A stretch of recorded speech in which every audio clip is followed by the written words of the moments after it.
NPM Narva on noor ettevõtte Narvas. Uus tehas hakkab tulevikus tootma haruldaseid muldmetalli sisaldavaid püsimagneteid piisavalt, et toetada ligikaudu 1,5 miljoni elektriauto tootmist. NPM Narva on saanud Euroopa Liidu õiglase ülemineku fondi esimese toetuse, mille abiga me alustasime aasta tagasi meie ehitust ja tänapäevaseks tehase esimese etapi ehitustöödest on tehtud üle 80%.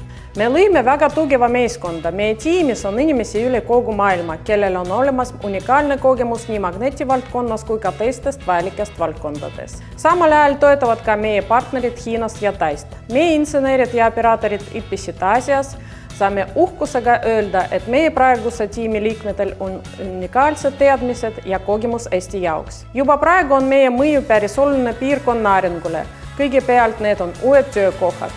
Aasta algusest oleme loonud juba rohkem kui 80 töökohta ja samal ajal on meie partneritel kaasatud kuni 100 töötajat. Meie tiimis leiavad tööd ka inimesed põlevkivisektorist.